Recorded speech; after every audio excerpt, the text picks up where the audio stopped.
Learning objectives. At the end of this topic, you will be able to discuss about the physical nature of matter, cite the characteristics of particles of matter, explain the various states of matter, know about the state change of matter, explain the process of evaporation.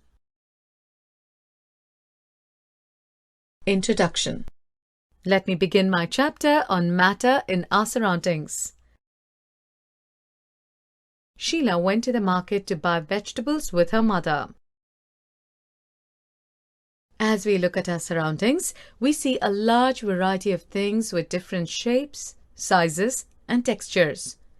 Everything in this universe is made up of material which scientists have named matter.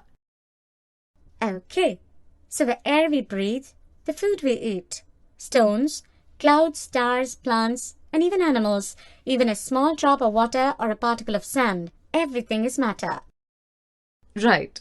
We can also see as we look around that all the things mentioned above occupy space and have mass. Since early times, human beings have been trying to understand their surroundings. Early Indian philosophers classified matter in the form of 5 basic elements, the Panchatattva: air, earth, fire, sky, and water. According to them, everything living or non-living was made up of these 5 basic elements. In this chapter, we shall learn more about matter based on its physical properties. Physical nature of matter. Matter is made up of particles.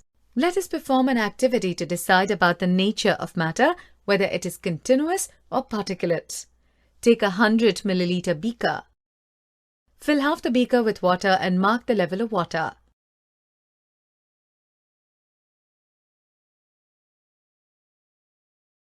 Dissolve some salt or sugar with the help of a glass rod.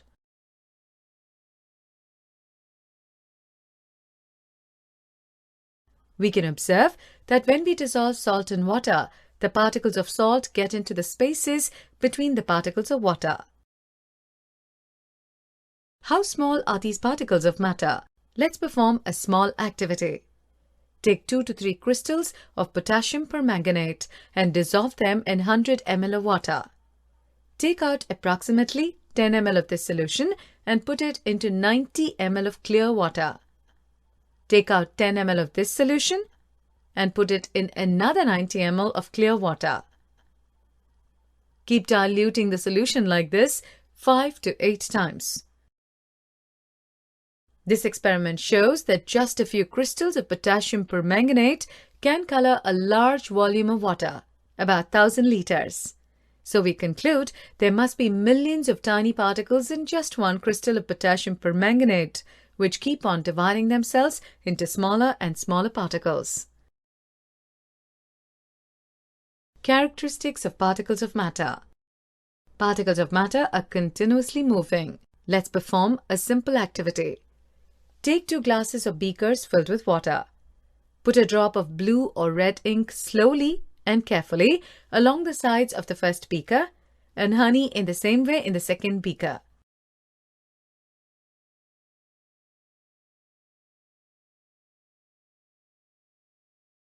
Drop a crystal of copper sulfate of potassium permanganate into a glass of hot water and cold water.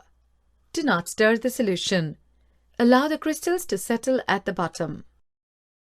We can observe that particles of matter are continuously moving. That is, they possess what we call the kinetic energy. As the temperature rises, particles move faster.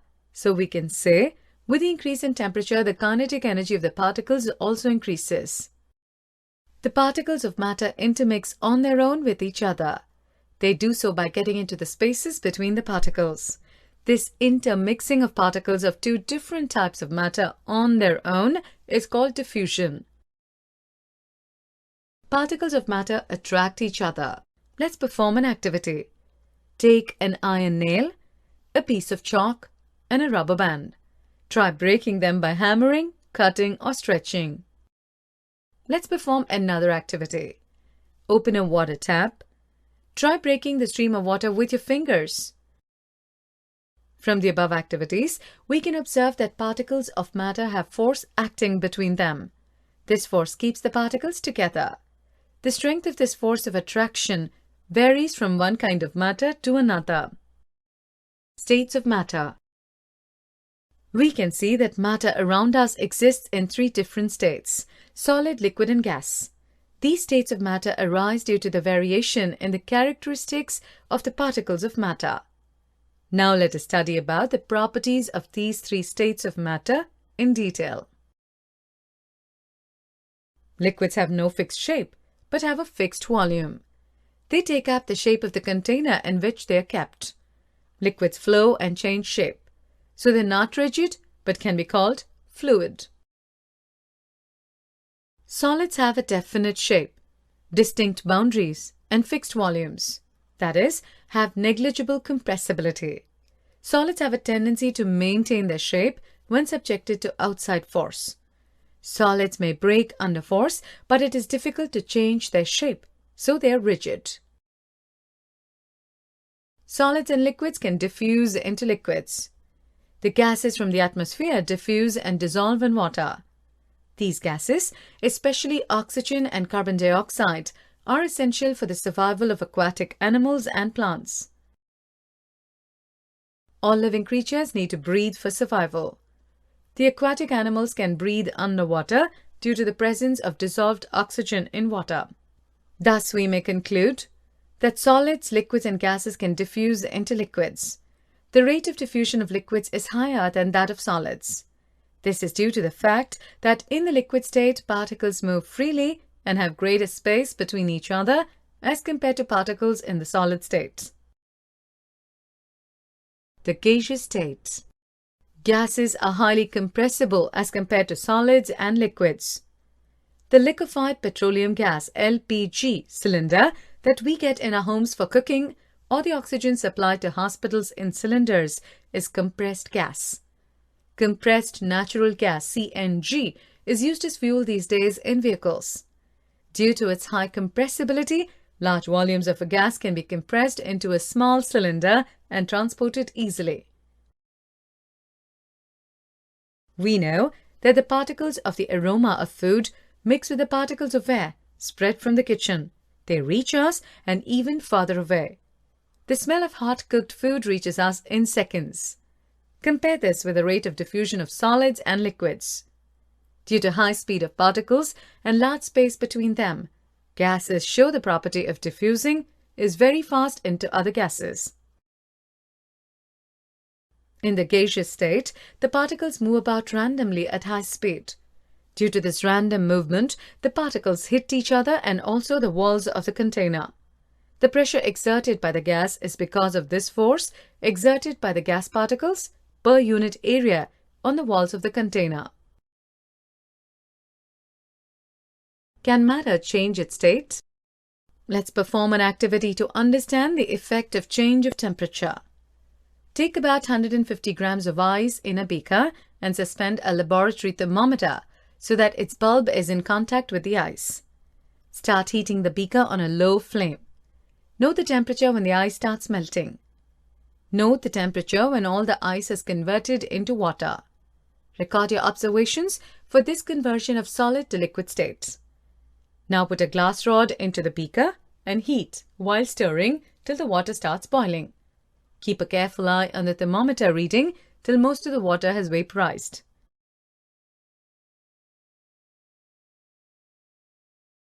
We observe that on increasing the temperature of solids, the kinetic energy of the particles increases. Due to the increase in kinetic energy, the particles start vibrating with greater speed. The energy supplied by heat overcomes the forces of attraction between the particles. The particles leave their fixed position and start moving more freely. A stage is reached when the solid melts and is converted to a liquid.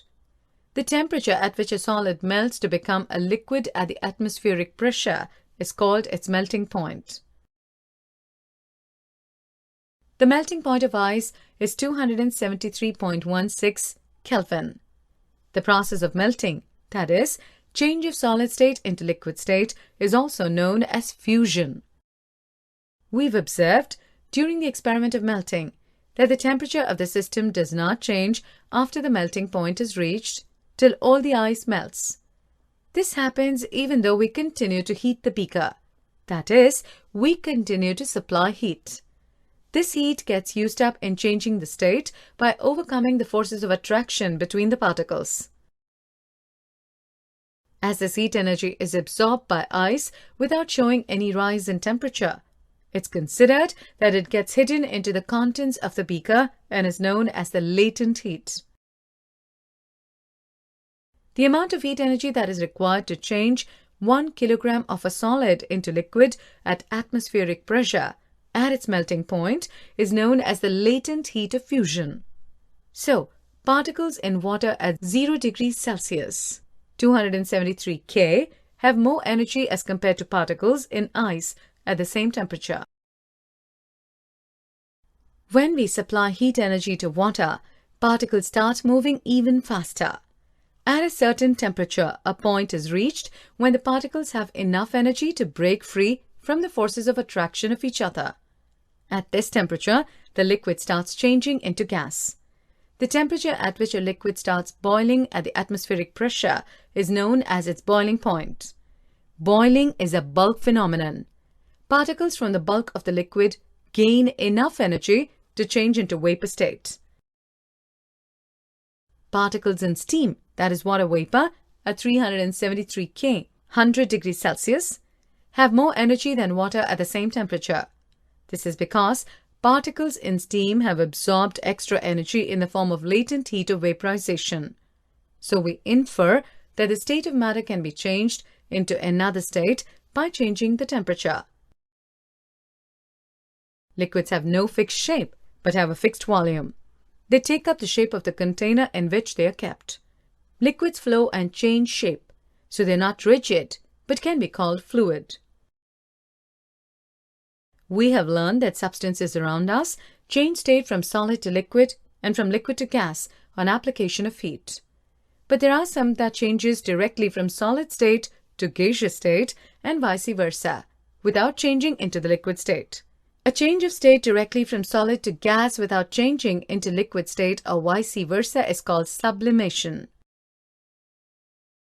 Effect of change of pressure. We have already learnt that the difference in various states of matter is due to the difference in the distances between the constituent particles. Applying pressure and reducing temperature can liquefy gases.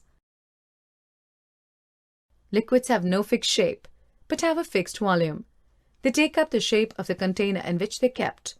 Liquids flow and change shape, so they are not rigid but can be called fluid. Solid CO2 gets converted directly to gaseous state on decrease of pressure to 1 atmosphere without coming into liquid state. This is the reason that solid carbon dioxide is also known as dry ice. Thus we can say that pressure and temperature determine the state of a substance, whether it will be a solid, liquid, or gas. Evaporation. We know that particles of matter are always moving and are never at rest. At a given temperature in any gas, liquid, or solid, there are particles with different amounts of kinetic energy. In the case of liquids, a small fraction of particles at the surface having higher kinetic energy is able to break away from the forces of attraction of other particles and gets converted into vapor. This phenomenon of change of a liquid into vapors at any temperature below its boiling point is called evaporation. Factors affecting evaporation. Let us understand factors that affect pressure with the help of an activity. Take 5 ml of water in a test tube and keep it near a window or under a fan. Take 5 ml of water in an open china dish and keep it near a window or under a fan. Take 5 ml of water in an open china dish and keep it inside a cupboard and record at room temperature. We can observe that the rate of evaporation increases with an increase of surface area. We know that evaporation is a surface phenomenon.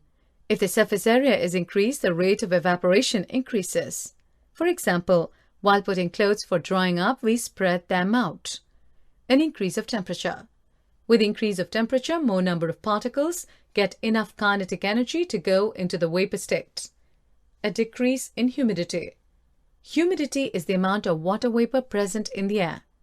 The air around us cannot hold more than a definite amount of water vapor at a given temperature. If the amount of water in air is already high, the rate of evaporation decreases. An increase in wind speed. It is a common observation that clothes dry faster on a windy day. With the increase in wind speed, the particles of water vapor move away with the wind, decreasing the amount of water vapor in the surrounding. How does evaporation cause cooling? In an open vessel, the liquid keeps on evaporating. The particles of liquid absorb energy from the surrounding to regain the energy lost during evaporation. This absorption of energy from the surroundings makes the surroundings cold. When we pour some acetone, nail polish remover, on the palm, the particles gain energy from your palm or the surroundings and evaporate, causing the palm to feel cool. During summer, we perspire more because of the mechanism of our body, which keeps us cool. We know that during evaporation, the particles at the surface of the liquid gain energy from the surroundings or the body surface and change into vapor. The heat energy equal to the latent heat of vaporization is absorbed from the body, leaving the body cool. Cotton, being a good absorber of water, helps in absorbing the sweat and exposing it to the atmosphere for easy evaporation. After a hot sunny day, people sprinkle water on the roof or open ground because the large latent heat of vaporization of water helps to cool the hot surface. Let us take some ice-cold water in a tumbler. Soon we will see water droplets on the outer surface of the tumbler. The water vapor present in air comes into contact with a cold glass of water, loses energy and gets converted to the liquid state, which we see as water droplets. Summary. Let's summarize the topic. Matter exists in three different states: solid, liquid, and gas. Aquatic animals breathe underwater due to the presence of dissolved oxygen. A change of state directly from solid to gas without changing into the liquid state or vice versa is called sublimation. Evaporation is a phenomenon of change of a liquid into vapors at any temperature below its boiling point.